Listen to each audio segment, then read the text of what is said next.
So my mom came out with this conclusion yang roh yang kat ayah saya bukan ayah saya.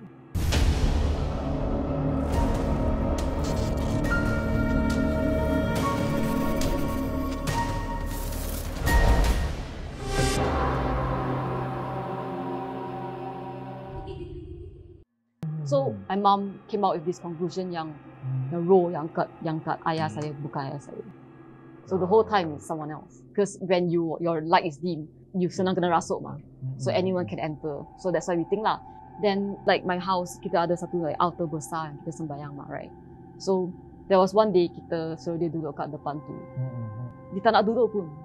Like he keep on like, I tak nak tengok, I don't want to look at the God, you know, that kind of thing. Dia macam like, dia takut, dia nak avoid. And then there was one night where suddenly dia panggil saya, so I'm like, oh okay, like dia ingat kita lah, right?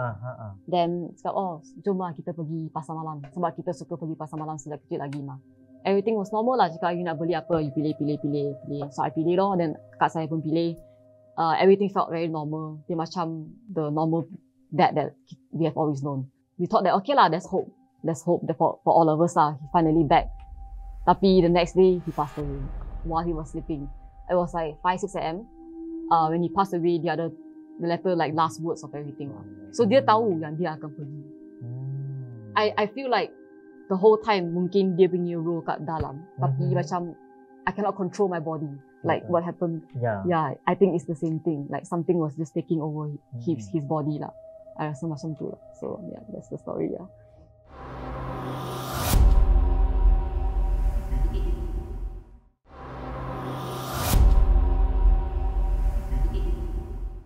Anyway, macam biasalah aku nak share sikit daripada cerita. fans kau. Yes, daripada fans aku. So hari ni cerita yang dikongsikan oleh beliau, dia diberi kajian untuk mengkaji tentang adat kematian di satu kawasan pendalaman. Ada satu pulau yang dijadikan khas sebagai pulau kubur sahaja. Hanya pelajar lelaki sahaja yang dibenarkan pergi. Petang tu selepas senja, salah seorang pelajar lelaki yang pergi ke pulau itu alami kerasukan. Begitu juga dengan rakan baik dia dijangkit sekali. Pada malam yang sama, dia boleh melihat banyak hantu balan-balan yang mengelilingi pulau tu. Balan-balan. Balan-balan saya Sabah kan? Balan-balan itu adalah hantu penanggal. Hantu yang ada kepala je and ada otot. Ya. Otot, usus apa? Usus. Otot main game. Otot keluar. Ni Ni usus. kalau aku dah otot.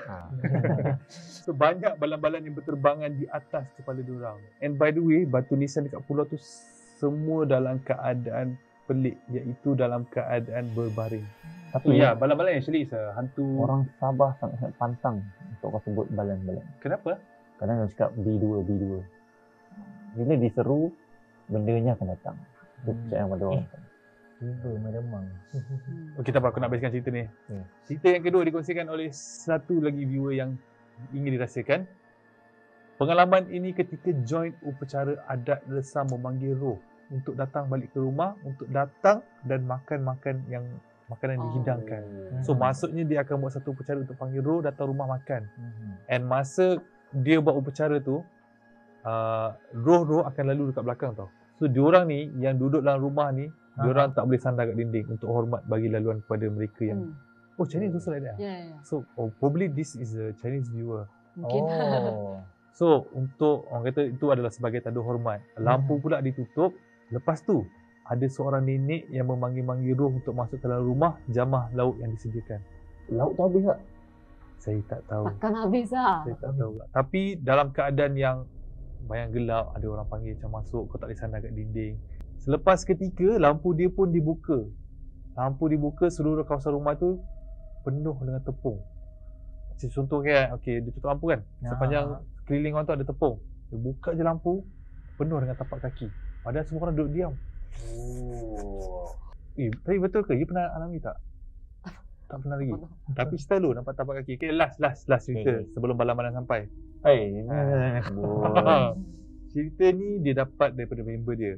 Dia bagi tahu kawan baik dia tak boleh move on dari kematian mak dia. Beberapa hari lepas mak dia meninggal dunia, dia berkurung dekat bilik memanggil-manggil mak dia untuk kembali. So waktu tu dia terdengar bisikan mak dia memanggil dari luar tingkap. dia ternampak roh mak dia sedang terapung di luar tingkap memanggil nama dia. And the best part is rumah dia tingkat 8. Pada mulanya dia memang takut, tapi disebabkan dia rindu sangat dekat mak dia tidur dalam pelukan roh mak dia. Dan berlarutan sehingga beberapa bulan. Masya Allah, siapa yang dia peluk tu. Lepas tu, secara perlahan-lahan, dia melepaskan mak dia dengan redha yang mak dia dah pergi. So dia masuk kelas agama dan belajar lagi banyak tentang agama Islam. So, persoalan dia dekat situ. Siapakah dia peluk sepanjang bulan-bulan tu? Ya, bulan-bulan. Jangan balan-balan. Kalau balan-balan datang, hati-hati balik balik seorang-seorang ni kan. Kita jumpa lagi tu. Assalamualaikum. Assalamualaikum. Balan-balan dah panggil. Nak ikut sebab okey. Kita macam mana? Pergilah. Ayo, jangan dah